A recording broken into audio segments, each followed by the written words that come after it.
नमो नमः।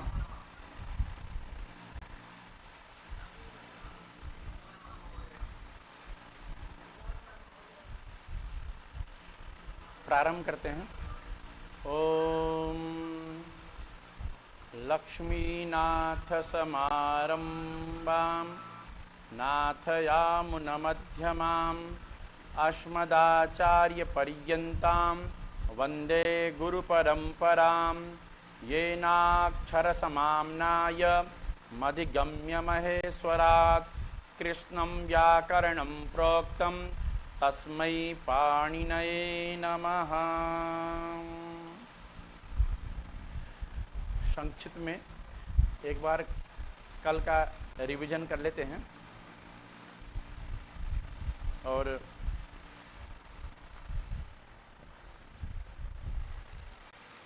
कल हमने मुख नासिका वचनोनुनासिका पढ़ा।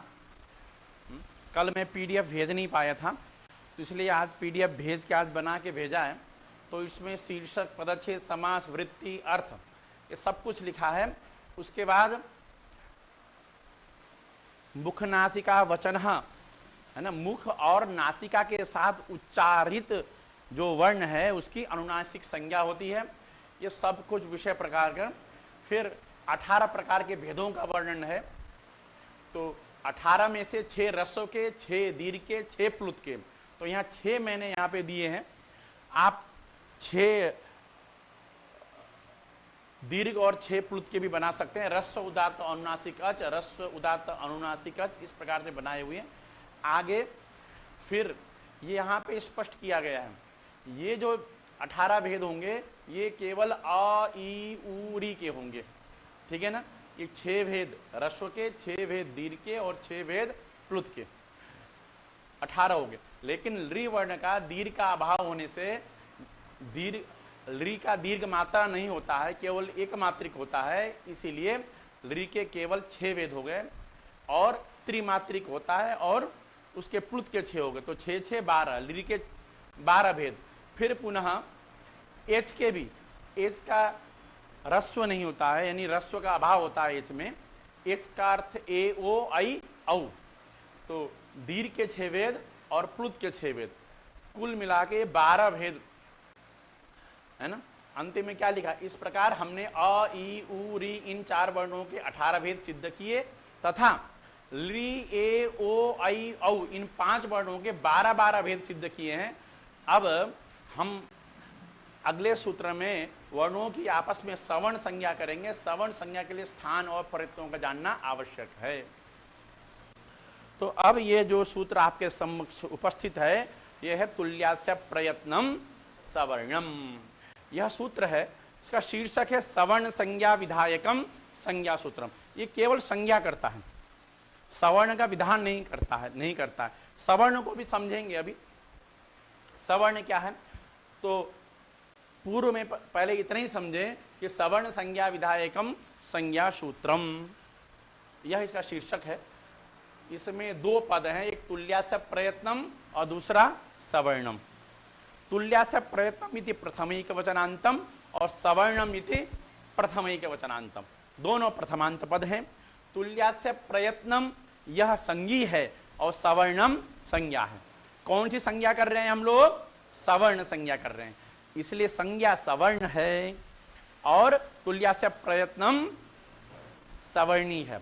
और तुल्यास्य प्रयत्न को आगे स्पष्ट करेंगे, तुल्यास्य प्रयत्नम क्या कहते हैं। जैसे कल मुखनासिका वचन संज्ञी था और अनुनासिका संज्ञा था, तो मुखनासिका वचन को हमने विस्तृत रूप से समझा। उसी प्रकार आज भी हम तुल्यास्य प्रयत्नम इस विषय को भी स्पष्ट रूप से समझेंगे। इसका समास देखिए, तुल्यंच तुल्यश्च तुल्यौ, आस्यंच प्रयत्नश्च आस्य प्रयत्नौ, तुल्यौ आस्य प्रयत्नौ ययोः तत्तुल्यास्य प्रयत्नम, ऐसा इसमें समास लिखा है। तो ये समास भी आप हो सके तो इस तरह के जो भी सूत्र में समास आ रहे हैं उनको आप कंठस्थ करने का प्रयास करिएगा, स्मरण नहीं तो बारंबार एक जगह लिख के सभी सूत्रों के समान उसको प्रतिदिन पढ़ते रहेंगे तो दिमाग में बैठ जाएगा, बुद्धिस्थ हो जाएगा विषय। और जो मूल में वृत्ति लिखी है वही है तालवाद स्थानम आभ्यंतर प्रयत्न, इसको थोड़ा मैं अलग अलग करके आपको दिखाता हूं। तालवादी स्थानम एक पद है, आभ्यंतर प्रयत्न च इति एतद द्वयम। कितने पद हैं? ये पद हैं, शब्द नहीं। शब्द तो बहुत हो सकते हैं, पद देखिए केवल पद है। तालवादी स्थानम, और उसके बाद दूसरा आभ्यंतर प्रयत्न। यहां पे दो शब्द हैं, आस्य और प्रयत्न। समास हम अभी बताएंगे। इसमें एक से समास हुआ है, तुल्यंच तुल्यश्च तुल्यौ। हमें तुल्यौ से तुल्यौ, तुल्यंच तुल्यश्च तुल्यौ, यह तुल्य यहां लिया गया है। और आस्यंच प्रयत्नश्च आस्य प्रयत्नौ, है ना। फिर इन पहले तुल्यौ बनाया गया, फिर समास से आस्य प्रयत्नौ बनाया गया, फिर तुल्यौ आस्य प्रयत्नौ ययो तत्तुल्यास्य प्रयत्नम। इसके विषय में समझेंगे स्पष्ट रूप से। पहले वृत्ति को समझिए, फिर बहुत कुछ स्पष्ट होगा। तालवादी स्थानम आभ्यंतर प्रयत्न विसर्ग है, देखिए, है ना। फिर आगे क्या है? च लिखा है, तो संधि को समझे। फिर इति, पहले सूत्र के अर्थ को समझना पड़ेगा। जब तक सूत्र के अर्थ को नहीं समझेंगे तब तक समास भी सही ढंग से स्पष्ट नहीं होगा। च इति एतद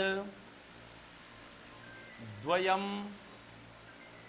अब ये देखें कितने पद हैं इतने में, लेकिन यहाँ पे मूल में यहां से लेकर यहां तक एक कर दिया गया है। कैसे?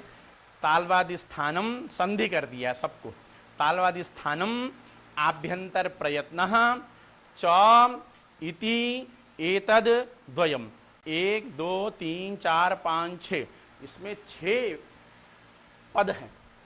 लेकिन इसका जो पूर्ण, इसका जो, इसको क्या बोलते हैं, देख एक ही जैसा पद रहा है। कितने पद? 6।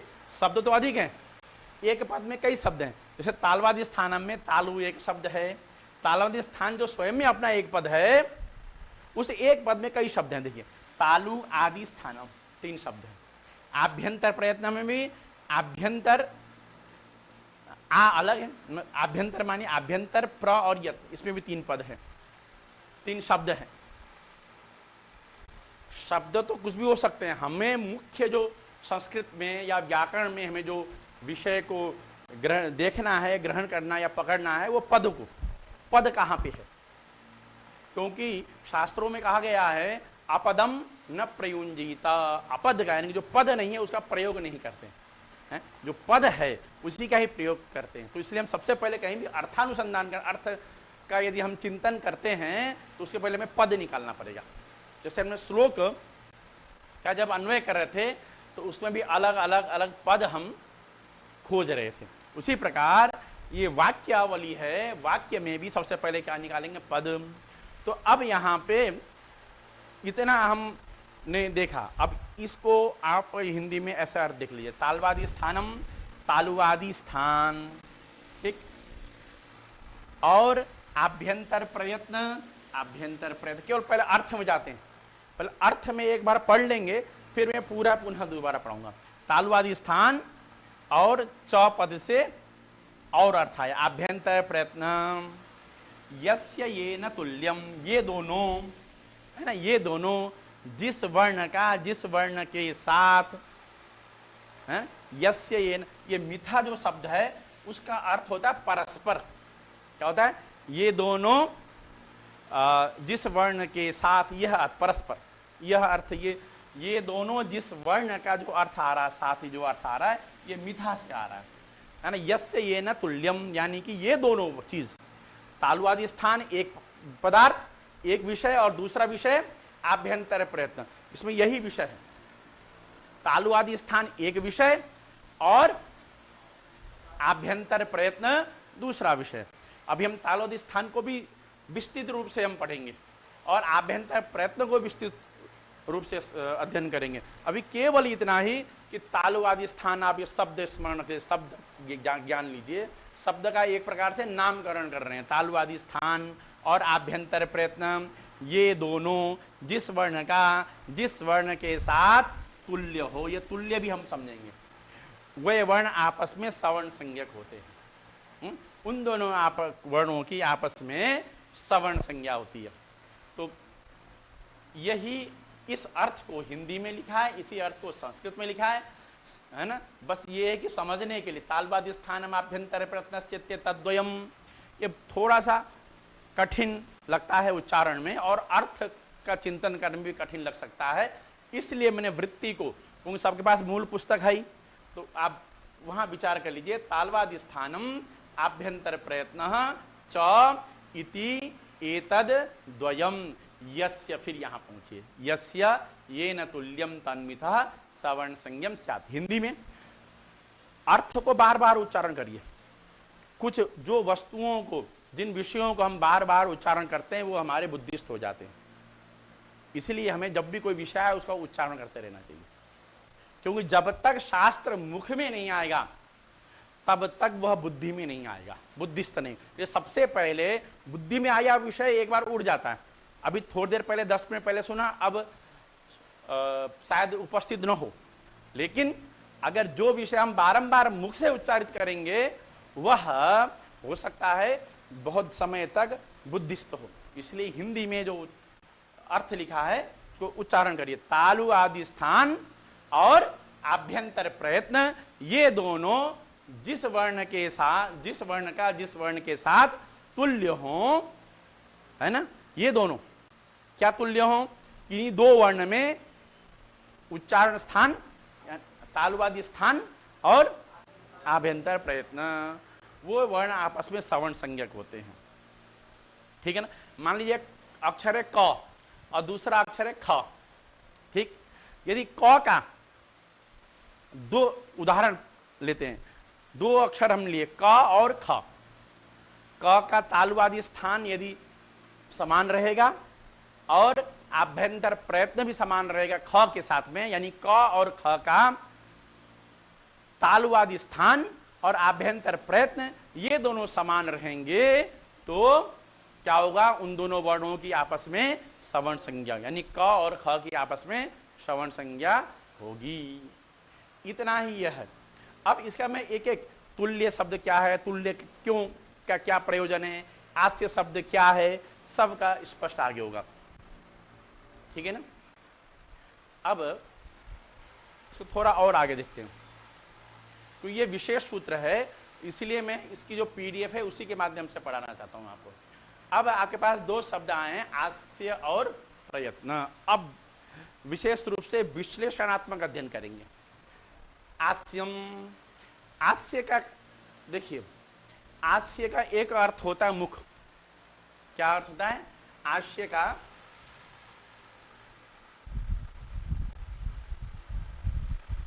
ये जो आस्य शब्द है, आस्य शब्द का अर्थ क्या होता है? मुख।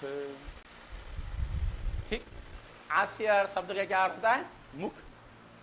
केवल इतना, पूरा मुख नहीं, केवल मुख ही से हम भोजन करते हैं। अब लेकिन आस्य भवम भी आस्यम बनता है। आस्य शब्द का अर्थ मुख होता है, लेकिन आस्य भवम भी क्या बनता है? आस्यम। ये तद्धित के माध्यम से होता है, तद्धित संबंधित कार्य है। आस्य भवम आस्यम, इसका अर्थ क्या है? तो मुख में विद्यमान, है ना। यहां जो आस्यम शब्द का है अर्थ क्या है? मुख में विद्यमान, मुख में विद्यमान पदार्थ को क्या बोलेंगे हम? आस्यम। तो आस्य शब्द का भी मुख अर्थ हो गया, और आस्य में विद्यमान, जो मुख में विद्यमान है उसका भी आस्य ही अर्थ है। तो मुख में क्या विद्यमान है? मुख में उच्चारण स्थान, दंत, ओष्ठ, तालु, मूर्धा, कंठ, ये सब कहाँ है? मुख के अंदर विद्यमान है। तो इसलिए जो ये उच्चारण स्थान है, इनको भी हम क्या बोलते हैं? आस्य। तो यहां जो आस्य तुल्यास्य प्रयत्न में जो आस्य लिया गया है उसका तात्पर्य है उच्चारण स्थान, वर्णों का उच्चारण स्थान। तो वर्णों का उच्चारण स्थान यह आस्य होता है। तो क्या लिखा है देखिए, जुड़ाव या मुख के जिस भाग विशेष के विशेष जुड़ाव या प्रक्रिया से वर्णों का उच्चारण होता है उस वर्ण का वही स्थान होता है। जैसे प का उच्चारण दोनों होठों के आपस में जुड़ने पर होता है, प फ ब भ म। तो जब प का उच्चारण दोनों होठों के आपस में जुड़ने पर होता है, अतः प का स्थान क्या है? ओष्ठ। फ का भी ओष्ठ, ब का भी ओष्ठ, ग का भी ओष्ठ और म का भी ओष्ठ। जैसे क का कंठ स्थान होता है, अभी आएगा विषय आगे। तो जितने भी क ख ग घ सब कंठ से उच्चारण, उसमें न दांत का प्रयोग हो रहा है, न जिह्वा का प्रयोग हो रहा है, न ओष्ठ का उच्चारण। जैसे क ख ग घ ङ, किसी भी मुख में अन्य जो विद्यमान जो स्थान है किसी का प्रयोग नहीं, केवल कंठ का हो रहा है, इसलिए इनका अख ग का कंठ स्थान आगे स्पष्ट होगा। ठीक है ना। जैसे अ का उच्चारण सीधे कंठ से होता है, इसलिए अ का भी कंठ स्थान है। ये है स्थान जहां से वर्णों का हम उच्चारण करते हैं। अब आगे जाते हैं प्रयत्न। प्रयत्न, अब प्रयत्न का भी हम एक प्रकार से प्रकृष्टेन यत्नः प्रयत्न है ना। तो वर्णों के क्या लिखा है? वर्णों के उच्चारण में शरीर के नाभि के भाग से प्रारंभ होकर हृदय और शीर्ष भाग होते हुए मुख से बाहर तक एक प्रकार का यत्न होता है, और जो वर्ण उच्चारण उसमें जिस स्थान या क्रिया विशेष को प्रभावित करता है वही उसका प्रयत्न होता है। देखिए, प्रयत्न को और विशेष रूप से बाद में पढ़ेंगे। सामान्य रूप से प्रयत्न इतना ही जाने कि जितने भी वर्ण होते हैं, वर्ण समाम्न जितने भी अक्षर हैं, कोई भी अक्षर आप उच्चारण करेंगे, कोई भी एक अक्षर उच्चारण करिए और पेट में हाथ लगाइए। क, हल्का सा पेट अंदर गया। ख, ग, घ, ङ, च, अ, आ, ई, उ, हल्का। क्यों पेट अंदर क्यों गया? क्योंकि आपने प्रयत्न किया। ठीक है, उस प्रयत्न से, ठीक है, क्या वायु ऊपर की ओर नाभि से वह हृदय और भाग होती है, वह वायु ऊपर की ओर जाती है। तो उसमें जो जो भी अंग भाग प्रभावित होते हैं, या जो क्रिया, स्थान और क्रिया दोनों, जब केवल अकेले नहीं, जो प्रभावित होते हैं उससे वो प्रयत्न बनता है। ठीक है, इसका विश्लेषण थोड़ा कल और करेंगे। ठीक है ना, आज विषय ज्यादा है। प्रयत्न इतना ही समझ लीजिए कि जो वर्ण उच्चारण करने के लिए जो आपको यत्न करना पड़ रहा है, प्रयत्न करना पड़ रहा है, उसमें जिस क्रिया या स्थान का जो प्रभावित होता है उसका वह प्रयत्न है। ठीक है ना, वो क्रिया विशेषण समझ लीजिए एक प्रकार से, क्रिया नहीं, क्रिया विशेषण, वह उसका प्रयत्न है। तो हमने ये आस्य और प्रयत्न, ये दो चीज हमने जाना। ठीक है ना। प्रकृष्टो यत्नः प्रयत्न, क्या? प्रकृष्टो यत्नः। अब हम समास में जाते हैं। अब हमने आस्य और प्रयत्न ये दो शब्द जाने। क्या जाने? आस्य और प्रयत्न। देखिए, आस्यम में नपुंसकलिंग, जरा एक बार जरा ध्यान से देखिए एक बार। आस्यम ये नपुंसकलिंग, आस्यम च नपुंसकलिंग, और प्रयत्नः पुल्लिंग। देखिए, ये नपुंसकलिंग है और ये पुल्लिंग, यानी आस्य की तुल्यता हो और प्रयत्न की तुल्यता हो, दो हैं। ठीक है, तो ये है आस्य के लिए तुल्यम नपुंसकलिंग जब एक से समास करते हैं, और प्रयत्न के लिए जो तुल्य हो, यानी कि ये तुल्य है, यह आस्य का विशेषण होने से यह तुल्यम बना, और ये प्रयत्न का विशेषण होने से क्या बना? तुल्य। दोनों का तुल्यं च तुल्यश्च एक शेष समास है, इन दोनों में करके हमने क्या बनाया? तुल्यम।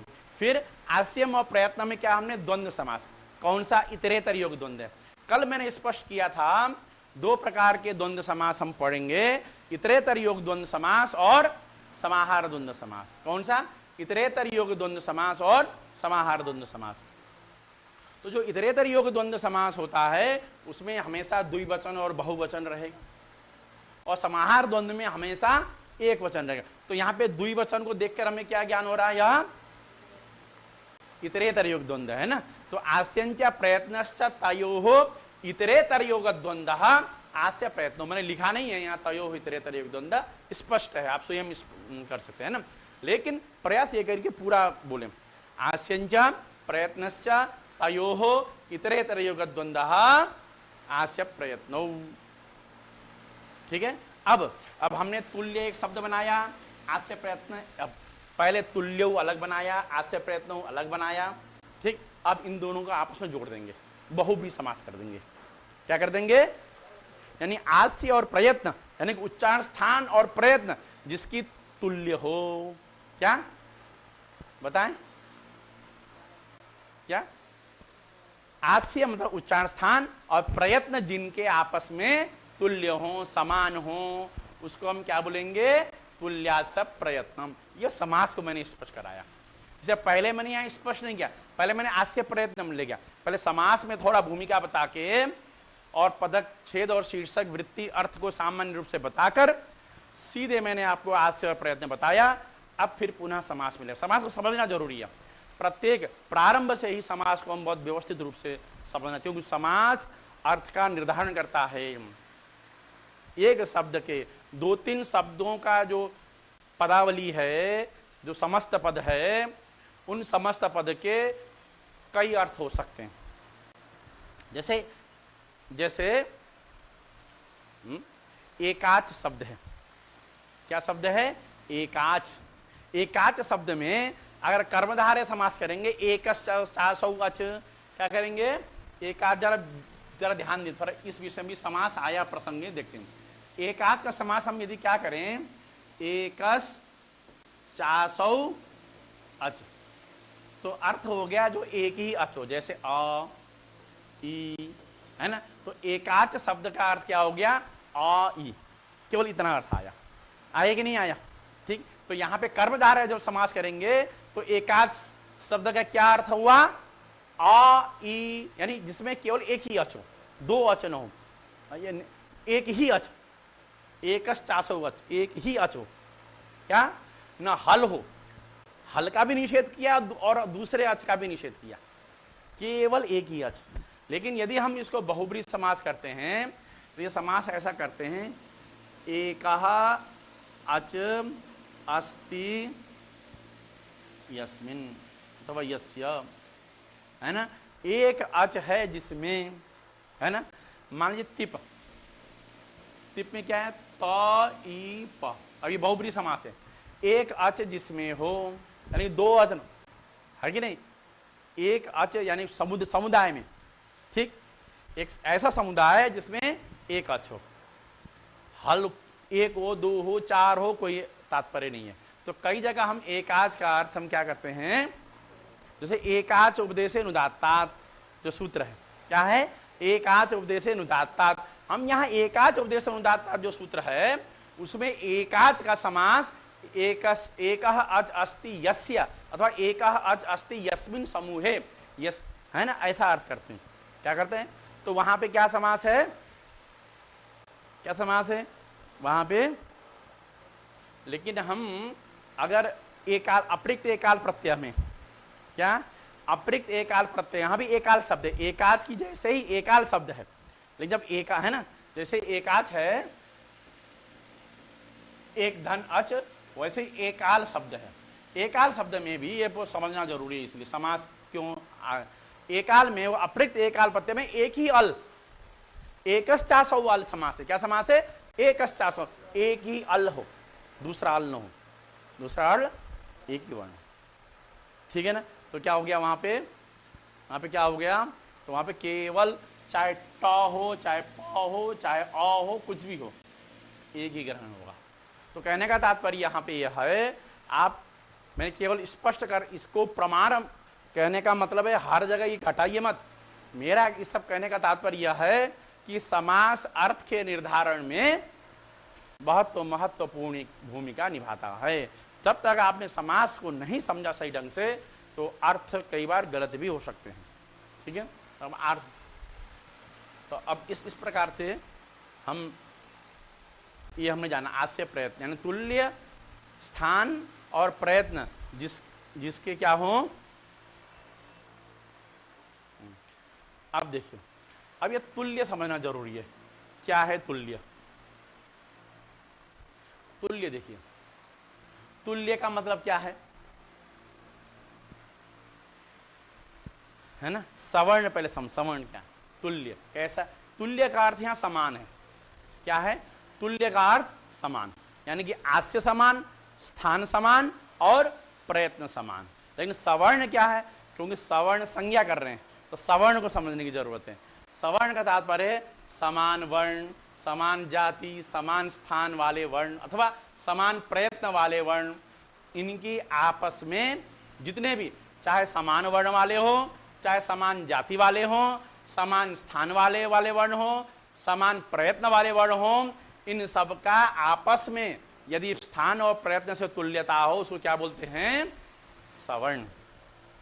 ठीक है ना, यह एक, ठीक है ना। और इसमें जब सवर्ण संज्ञा करते हैं तो जो प्रयत्न, देखिए यत्न दो प्रकार, अभी आगे आएगा, प्रयत्न दो प्रकार के होते हैं, आभ्यंतर प्रयत्न और बाह्य प्रयत्न। कितने होते हैं? आभ्यंतर प्रयत्न और, लेकिन इस तालवा तुल्यास्य प्रयत्न सवर्णम में प्रयत्न शब्द से केवल क्या लिया गया है? आभ्यंतर प्रयत्न। क्या लिया गया है? अभी अर्थ के निर्धारण में हम वो विषय पढ़ाएंगे, ठीक है ना। तो हम तुल्य, तो इसीलिए क्या लिया? सवर्ण संज्ञा में आभ्यंतर प्रयत्न ही लिया जाता है, यानी कि जिन दो वर्णों का आपस में स्थान भी एक ही हो और आभ्यंतर प्रयत्न भी एक ही हो, वो आपस में क्या कहलाएंगे? सवर्णी, अर्थात सवर्ण संज्ञा वाले। सवर्ण संज्ञा का फल हम आगे स्पष्ट करेंगे। लेकिन कुछ वर्ण ऐसे हैं, कुछ की आपस में सवर्ण संज्ञा नहीं होती है, अभी हम उसको आगे स्पष्ट करेंगे। अब हम जाते हैं कुछ वर्गों की विभिन्न संज्ञा, जिनका अभी जो टर्मोलॉजी बोलते हैं, टर्म्स है ना, पद, विशेष पारिभाषिक शब्द हैं जिनका आगे प्रयोग होगा।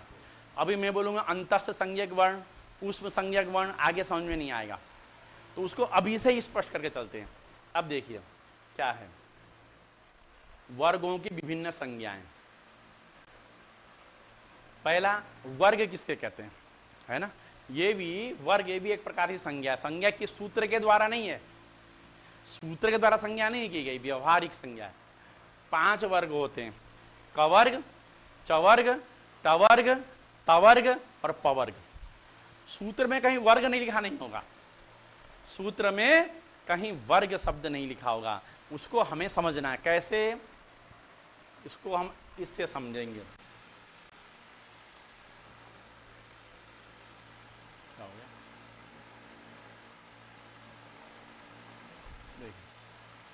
सूत्र में कहीं वर्ग नहीं लिखा रहेगा, लेकिन कुछ ऐसा निर्देश है जिससे हमें यह वर्ग समझ, यदि कहीं कु लिखा है तो उसका हमें समझना पड़ेगा कवर्ग, कहीं चू लिखा है तो उसका हम चवर्ग, टू लिखा है टवर्ग और तू लिखा है तवर्ग और पू लिखा है पवर्ग समझना चाहिए, ठीक है ना। तो कवर्ग में कौन से अक्षर आते हैं?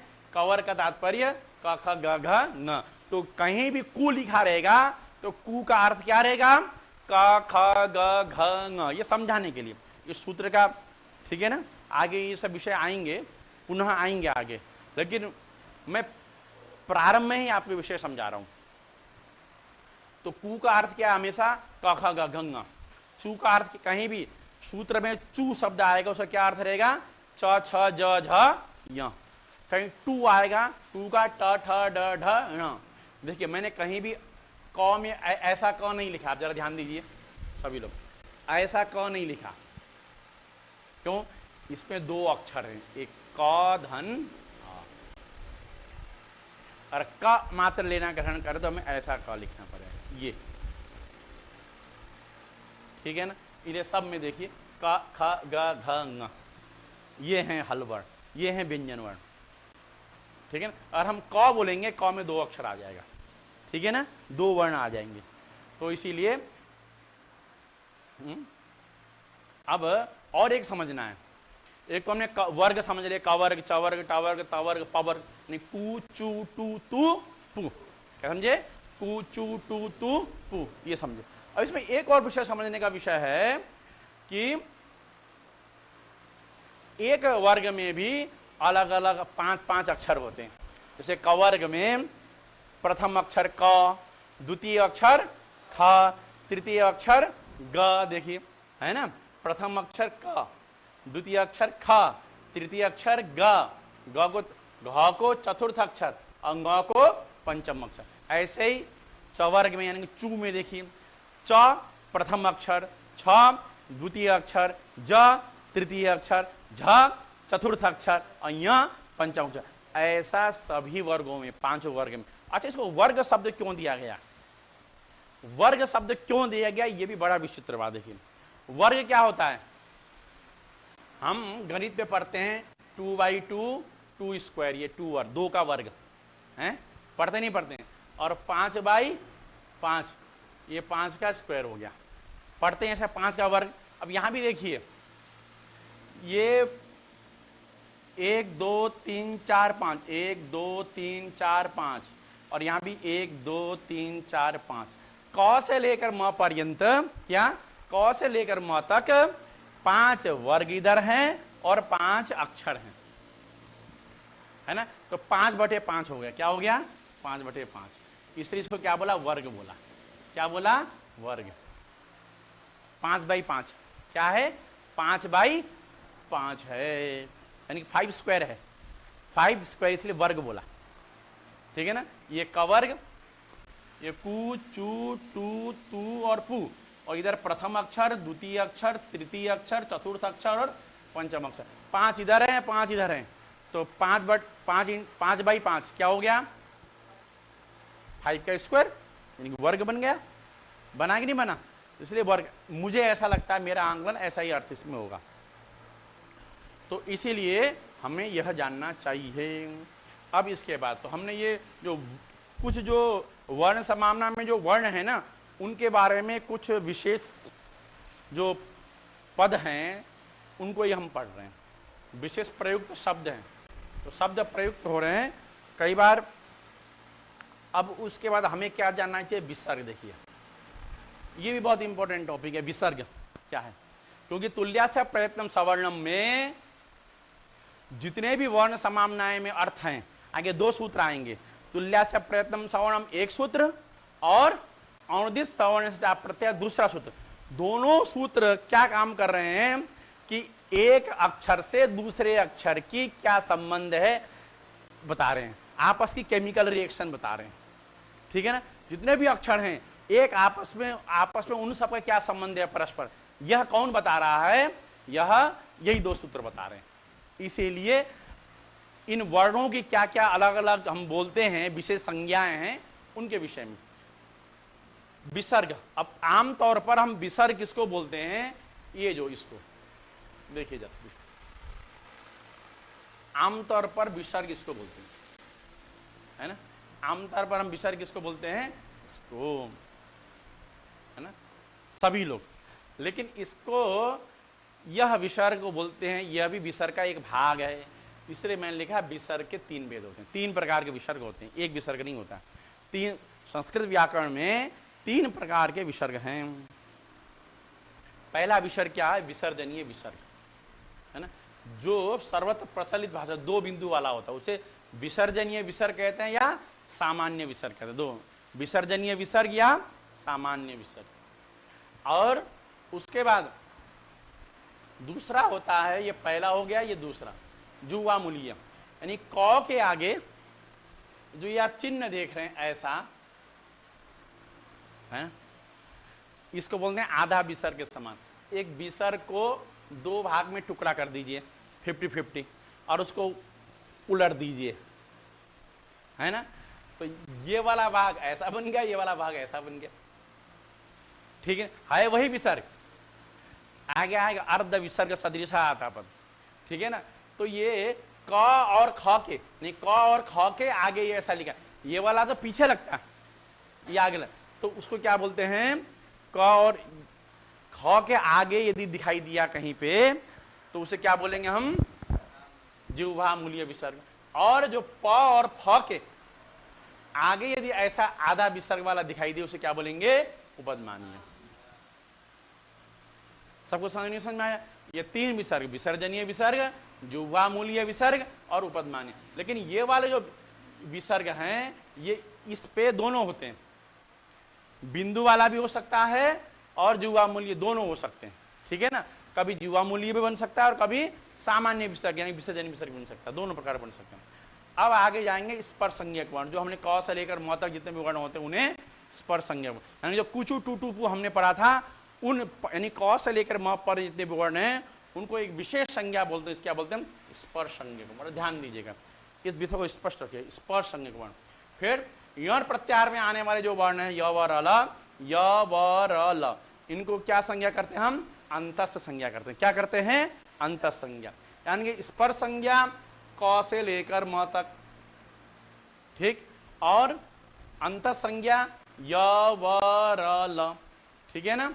और उष्प संज्ञा किसको कहते हैं? उष्प संज्ञक वर्ण शल प्रत्याहार। शल प्रत्याहार में कौन कौन आते हैं? श श श ह, तीन प्रकार के जो श हैं और ये ह, ये उष्प संज्ञक वर्ण है, ठीक है ना। यही विषय, यानी विसर्ग समझा हमने। इससे पहले हमने क्या समझे? वर्ग समझे। वर्ग क्या होता है? वर्ग के बाद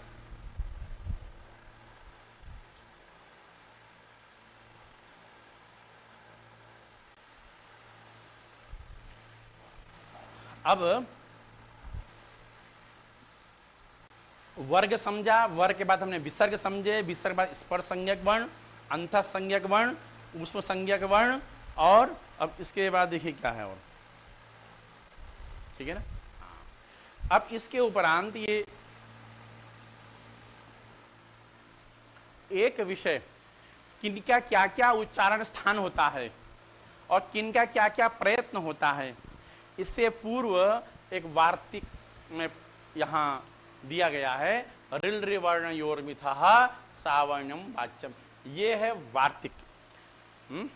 वार्तिक का मैंने पहले बताया था, उक्ता अनुक्त दुरुक्ता नाम, उक्त और अनुक्त अथवा दुरुक्त।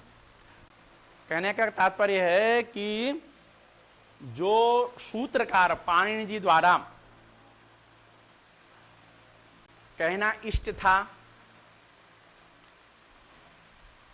या फिर कुछ भाव प्रॉपर नहीं आ पाया, खंडनात्मक नहीं, क्योंकि सूत्र का जो लक्षण है अल्पाक्षरम है, तो हो सकता है कि हमारे समझ में हम पाणिनि जी ने जितना चिंतन किया उसके तो हम कहीं कर्ण में भी नहीं है, तो हमारे समझ में हम उसका अर्थ का अनर्थ न लें, इसलिए वार्तिककार कात्यायनी जी ने वार्तिकों की रचना की, ठीक है ना, लगभग सूत्रों में। तो लगभग संख्या में मेरे हिसाब से ये भी 4000 के आसपास वार्तिक हैं। तो यह वार्तिक क्या कहता है? री और ली, री और ली वर्ण की आपस में सवर्ण संज्ञा होती है, ऐसा कहना चाहिए। क्यों? री और ली का सवर्ण संज्ञा आपस में नहीं होता है, री और ली का आपस में सवर्ण संज्ञा नहीं होता है। री और ली का आपस में उच्चारण स्थान और आभ्यंतर प्रयत्न एक नहीं होते हैं। री और ली के उच्चारण स्थान समान नहीं है, री का मूर्धा होता है और ली का दंत। और एक और विषय देखिए, एक और विषय समझाना अच्छी तरह से। देखिए ये है री और ये है ली। री में को समझने में अधिकांश लोग गड़बड़ करते हैं। री में कितने अक्षर वर्ण है? एक वर्ण है। और ली में कितना वर्ण है? एक। और सबसे बड़ी बात ना, हिंदी को संस्कृत को समान तुलना करने लगते हैं तो वहां पे कई बार गलत हो जाता है, ठीक है ना। हम संस्कृत तुलना हिंदी से करते हैं, संस्कृत है तत्सम एक प्रकार से और हिंदी है तद्भव, यानी कि संस्कृत का ही जो आगे काल और समय परिस्थिति के अनुसार कुछ शब्दों में परिवर्तन हो गया, उस कारण से वो क्या हो गया, कुछ परिवर्तन हो जाता है। सिद्धांत का भी परिवर्तन हो जाता है, व्याकरण के नियमों का भी परिवर्तन हो जाता है, उच्चारण का भी परिवर्तन हो जाता है। हम देखते हैं किसी का नाम है इंद्र, लेकिन आमतौर पर भाषागत कहीं पे क्या बोलते हैं? इंदर। अब इंदर क्योंकि प्रयुक्त होता है इसलिए उसको भी शुद्ध मानते हैं, ठीक है ना। संस्कृत में क्या है? प्रकृति प्रत्यय को देखकर धातु, प्रातिपदिक और कौन सा प्रत्यय है, इसको देखकर, इसको विचार करके शब्द की शुद्धता देखा जाता है। और हिंदी में यह विषय नहीं है, प्रकृति प्रत्यय धातु कौन सा, बहुत ऐसे उदाहरण आते हैं, चर्चा नहीं करना चाहूंगा, लेकिन आगे चलते हैं। री जो शब्द है, री में ये ऐसा नहीं है ल धन री, ऐसा नहीं है। जैसे आपने क्री लिख दिया ना, क्री में क्या है आप तौर पर क और धन और री, ये क्री लिखे, ऐसा ल धन री ये नहीं है, ठीक है ना। ये री अपने आप में एक वर्ण है, एक स्वर, जैसे अ एक स्वर है, ई एक स्वर है, उ एक स्वर है, री एक स्वर है, उसी प्रकार री भी एक स्वर है। इसको ल और री की गणना में मत लाइए, ठीक है, यह मेरा विषय। अब तो इस प्रकार, लेकिन ये वार्तिक बनाकर क्या फल हुआ? अभी हमने जाना कि रिल्ली वर्ण योर्मिथा सावर्ण्यम वाच्यम, ये वार्तिक की क्यों जरूरत पड़ी।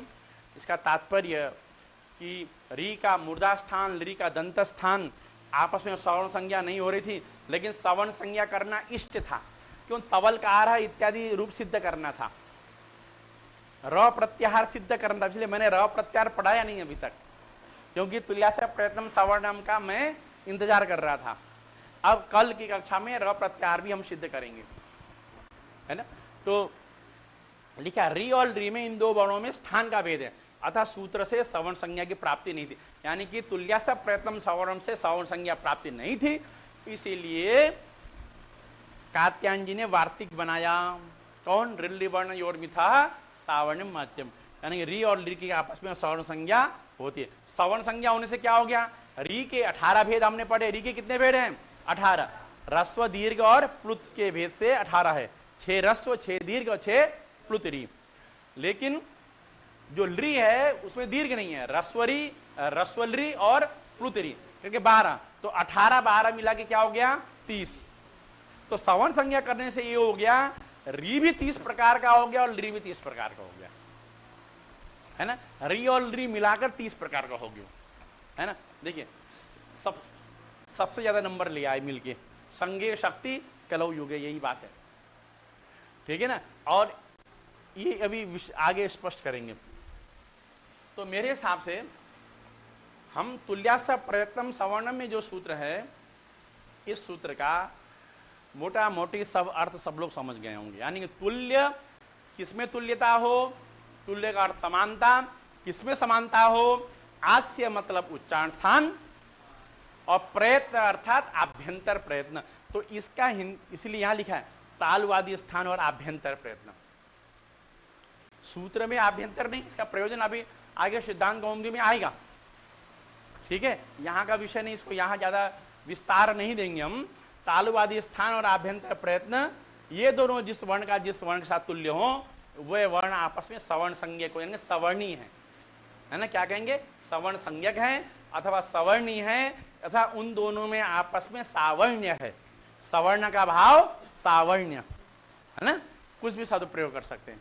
तो मेरे हिसाब से ये सब लोगों ने जान गए कि ये सूत्र विशेष था और बहुत बड़ा, इसका जो विषय तुल्यास्य प्रयत्नम सवर्ण में आपके पुस्तक में लिखा, बहुत विस्तृत रूप में लिखा है। तो इसलिए मैंने, अब हम स्थान पढ़ेंगे। अथ स्थानानि, ये पाणिनीय शिक्षा के अनुसार वर्णों के स्थान दिए गए हैं, जो वहाँ पे वाक्य है, पदावली है ना, वो यहाँ दिया गया। अकुह विसर्ज, इनका पाठ करें, ये कंठस्थ हो जाएगा। अकुह विसर्जनीयानाम कट्टः इजु यशानाम तालु ऋतुरसानाम मूर्धा ऋतुलसानाम दंता उपपद्मानीयानाम ओष्ठौ यमगानाम नासिका च एदैतो कंठ तालु ओदौतो कंठोस्थम वकारस्य दंतोष्ठम जिह्वा मूल्यस्य जिह्वा मूलम नासिकानुस्वारस्य। देखिए 11 उच्चारण स्थान दिए हैं। कितने दिए हैं? क्या? कौन? कंठ, तालु, मूर्धा, दंत, ओष्ठ, नासिका। कंठ, तालु, कंठोष्ठ, दंतोष्ठ, जिह्वा मूल और नासिका, ये क्या है? ये अब हम एक एक काम यहाँ पे विशेष रूप से अध्ययन करेंगे।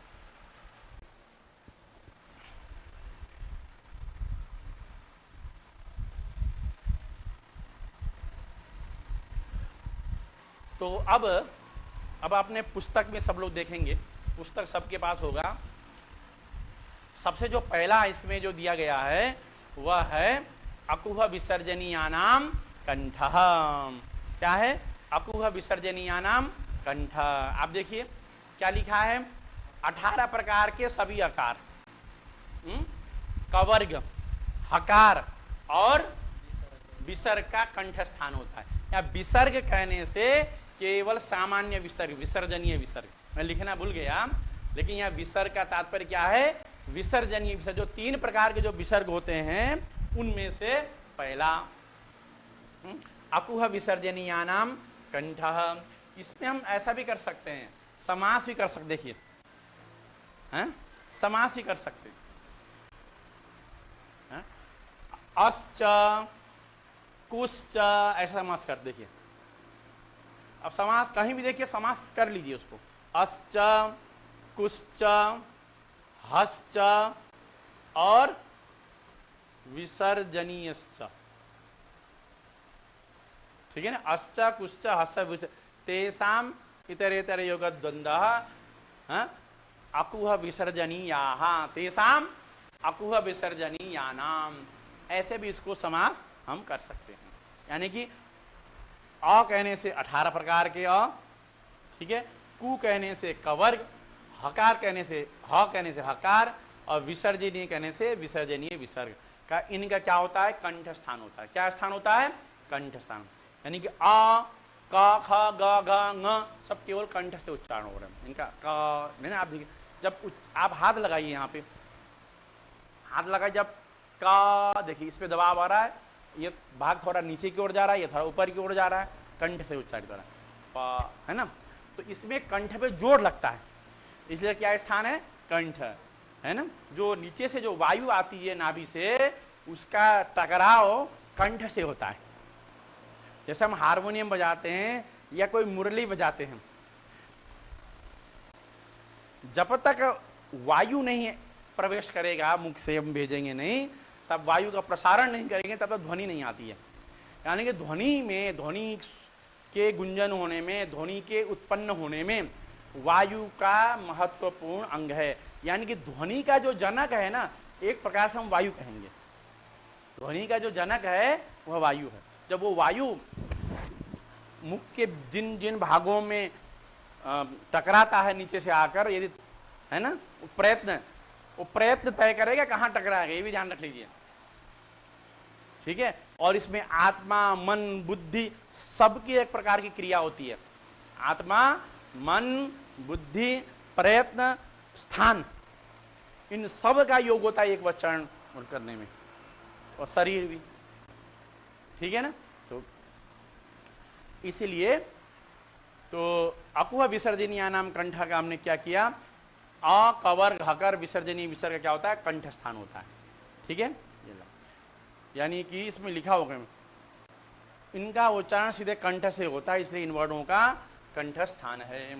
फिर अब देखिए आगे, इचु यशानाम तालु, इसमें भी समान, इश्च चुश्च यश्च शश्च, है ना, क्या, इश्च चुश्च यश्च शश्च तेषाम इतरेतर योग द्वंद्वः इचु यशाः और तेषाम इचु यशान। यानी कि 18 प्रकार का ई कितने प्रकार का होता है, 18। और चू कहने से, पहले ही बताया था ना, चू कहने से चवर्ग, और चवर कहने से च छ ज झ य। यकार और शकार का तालु स्थान होता है, ठीक है। यानी कि तालु कहाँ, अभी तालु समझना पड़ेगा। आप देखिए दांतों के पीछे ऊपर की ओर एक खुरदुरा भाग है, जीभ को ऊपर की ओर, दांत के पीछे की ओर ले जाइए, हल्का हल्का खुरदुरा है, उस भाग को क्या बोलते हैं, तालु। जब ये उच्चारण च छ ज ना, च छ, जीभ भी ऊपर हल्का टकराती है क्या, और जो वायु वो वहां से टकराकर जीभ को स्पर्श करती है, देखिए जरा, है ना।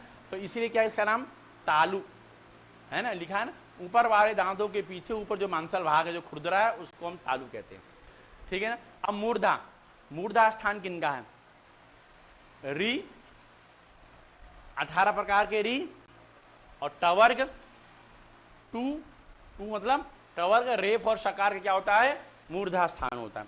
समय कितना होगा,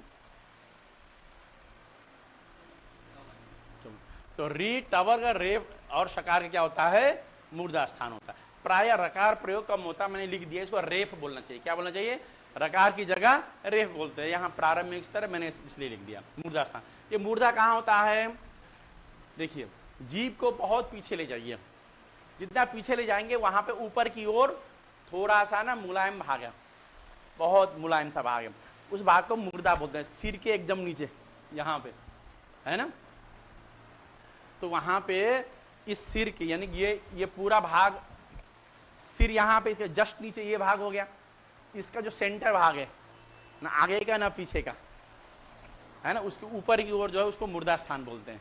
ठीक है, लृतुलसानाम दंताम, है ना, 12 प्रकार के सभी लिकार, है ना, री का क्या स्थान मुर्दा और री का तो इसका मतलब इनका सवर्ण संज्ञा एक साथ हो नहीं सकता था, उच्चारण स्थान ही अलग है, इसलिए वार्ते की जरूरत पड़ी थी, है ना। तो ली सभी 12 प्रकार के लिकार, तवर्ग, तथ, द, न और लकार और सकार, इनका क्या होता है दंत स्थान होता है। ठीक है, अब जितने भी ये हैं ये दांत से जरूर टकराते, देखिए त थ द ध न, जीभ दांत से टकरा रही नहीं टकरा रही है, और वायु भी त थ द ध न ल, जितने भी चीजें दांत से जो दांत और जीभ का संयोग हो रहा है, इसलिए क्या हो रहा है जीभ के ऊपरी दांतों से टकराने से होता है, इसका दंत स्थान है। उपपद्मानीय नाम मोष्ठौ, पू मतलब पवर्ग और उपपद्मानीय विसर्ग का क्या होता है ओष्ठ स्थान होता है। ठीक है ना, ठीक है ना, उ पावर प फ ब भ म ये सब। यम गणना नाम नासिका, यहां समझ लीजिए ये जो यम गणनम है ये कवर्ग में ङ आ गया, देखिए जरा इसको थोड़ा स्पष्ट करते हैं,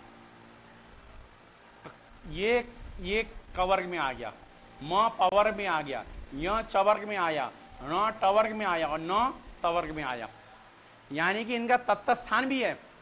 यो का क्या स्थान है, तालु, इचु यसा नाम तालु। मो का क्या स्थान है, उपपद्मानीय नाम मोष्ठौ, ओष्ठ स्थान है। नो का अकुह विसर्जनीय नाम कंठ, कंठ स्थान है। और नौ का ऋतु रसा नाम मुर्दा, मुर्दा स्थान है। और नौ का ऋतु रसा नाम दंत, यानी कि ये स्थान होते हुए भी एक अलग से स्थान होता है जिसको बोलते हैं नासिका स्थान भी होता है। कहने का मतलब है तत्त वर्गों में जो स्थान आ रहा है, कवर चवर में जो स्थान है वो तो है ही, साथ में नासिका भी स्थान होता है इसका। ठीक है, इसीलिए मुख और नासिका दोनों से उच्चारण करने का इनको अनुनासिक भी बोलते हैं। क्या बोलते हैं कि जो यमगणना है इनका मुख से भी स्थान है, कंठ, तालु, दंत इत्यादि, और नासिका नाक से भी उच्चारित होता है स्थान है, इसलिए इसको क्या बोलते हैं अनुनासिक भी कहते हैं इनको। ठीक है ना, ए दई तो हो कंठ तालु। अब इसके पीछे कल थोड़ा और स्पष्ट करेंगे, आज संक्षिप्त में करते हैं, समय हो रहा है। देखिए ए दई तो हो में एक एत है एक ऐत है, ये त को भूल जाइए आप, अभी बाद में स्पष्ट करेंगे त क्या है। ठीक है ना, तो ए और ऐ का क्या होता है कंठ और तालु दोनों से, केवल कंठ नहीं केवल तालु में, कंठ तालु, है ना। और ओ और औ का कंठ और ओष्ठ स्थान होता है। अभी केवल इतना ही आप इसको पढ़िए और इसको दिमाग में रखिए, इसका अभ्यास करिए, सामने पुस्तक रखकर अभ्यास करिए किसका क्या स्थान है मूल से। ठीक है, और वकार जो व होता है, व का क्या होता है दंत्योष्ठ, दंत व, है ना। व जब उच्चारण करते हैं आप जरा ध्यान रखिएगा, व यानी कि दांत और ओष्ठ को जोड़ना पड़ेगा, स्पर्श करना पड़ेगा, तब व का शुद्ध उच्चारण आएगा। व बोलने से नहीं आएगा, व देखिए व, है ना, वायु, वायु अंतोष्ठान होता है।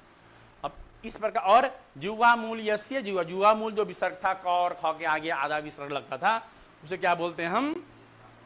और जो अनुस्वार पढ़ते हैं ना ऐसा, इसका क्या होता है नासिका स्थान। इसके विषय में कल और स्पष्ट रूप से पढ़ेंगे, आज समय भी कम हो रहा है। ठीक है ना, हाँ। और सवर्ण संज्ञा का फलम प्रयोजन, यहाँ और भी बहुत सारे प्रयोजन हैं, लेकिन सवर्ण संज्ञा का हम यहाँ प्रयोजन ये पढ़ेंगे कि वर्ण समाम्नाय में अ पढ़ा, आ नहीं पढ़ा, ई पढ़ा, ई नहीं पढ़ा, उ पढ़ा, उ नहीं पढ़ा, उनका आपस में अ कहने से ह्रस्व दीर्घ 18 प्रकार का जो ग्रहण होता है, और ई कहने से 18 प्रकार का ई का ग्रहण होता है, वह तुल्यास्य प्रयत्नम सवर्ण संज्ञा करता है। और आगे आने वाला जो अनुदित सवर्ण से प्रत्यय और सवर्ण का बोधक होता है, ग्रहण कराता है, इसके माध्यम से ये होता है। ठीक है ना, तो हम यही है विषय मोटा मोटी तुल्यास्य प्रयत्नम सवर्ण में। कुछ विषय मैंने संक्षिप्त कर दिया है, तो उसको आप व्यवस्थित रूप से देखिएगा। मुखनासिका, वचन और अनुनासिका, ये 18 प्रकार के, ये भी बहुत स्पष्ट रूप से देखिएगा। ली के क्यों 12 होते हैं और एस के 12 क्यों होते हैं, और अ ई उ री इनके 4 के क्यों 18 होते हैं, ये भी आप विश्लेषण करिएगा। फिर उसके बाद तुल्यस्य प्रयत्नम सवर्ण में आसी क्या पदार्थ है, प्रयत्न क्या पदार्थ है, सवर्ण किसको बोलते हैं, क्या समास है, कैसे समास बना, है ना। और कुछ पारिभाषिक शब्द हैं, जैसे वर्ग है, कवर्ग है, वर्गों का प्रथम अक्षर, द्वितीय अक्षर, तृतीय अक्षर, इसका क्या तात्पर्य है। फिर विसर्ग कितने प्रकार के होते हैं, है ना। स्पर्श संज्ञक वर्ण कौन है, अंतः संज्ञक वर्ण कौन है, ऊष्म संज्ञक वर्ण कौन है, ठीक है ना। और इस एक वार्तिक हमने और पढ़ा, रिल्ली वर्ण और मिथाहा सावर्ण्यम वाच्यम, क्यों वार्तिक की आवश्यकता पड़ी, ये भी आज का विषय रहा।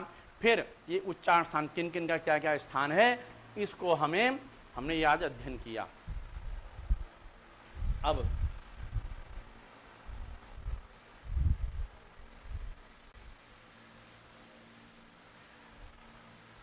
इसको देखकर यही हमने अध्ययन किया।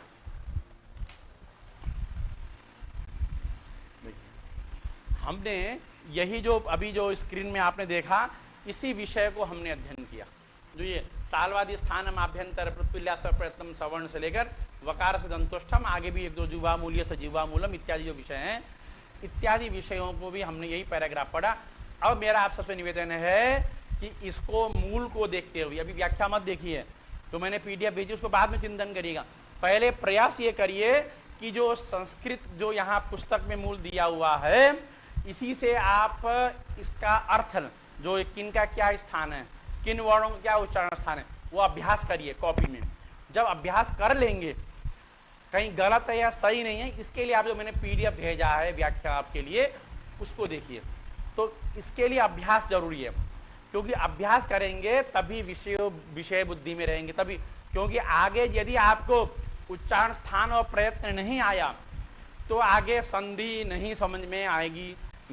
ये पहले ही मैं आप सबसे निवेदन कर रहा हूं, क्योंकि संधि को समझने के लिए उच्चारण स्थान और प्रयत्न विशेष रूप से समझना रहेगा, ठीक है ना।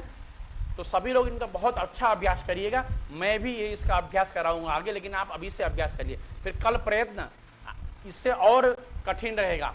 तो इसी के साथ आज की कक्षा समाप्त करते हैं। जय श्रीमन नारायण। और जिनकी जो भी विषय स्पष्ट नहीं है, व्हाट्सएप में आप मैसेज करें। मुझे बहुत अच्छा लगेगा यदि आप कोई शंका या जिज्ञासा ऐसा करें। मुझे ऐसा नहीं लगेगा कि मैं लघु सिद्धांत कौमुदी की कथा सुना रहा हूँ, मुझे ऐसा लगना चाहिए कि मैं पढ़ा रहा हूँ। जैसे कक्षा में छात्रों को सामने रहकर पढ़ाता हूँ, वैसा मुझे अनुभूति हो, तो मुझे भी पढ़ाने में रुचि आएगी, आप लोगों को भी पढ़ने में रुचि आएगी। यदि मुझे ऐसा लगेगा कि मैं किसी कैमरे के सामने कथा सुना रहा हूँ, तो मेरी रुचि भी कम हो जाती है, विषय मन से भाव से नहीं उत्पन्न होते हैं। जय हो, जय श्री नारायण।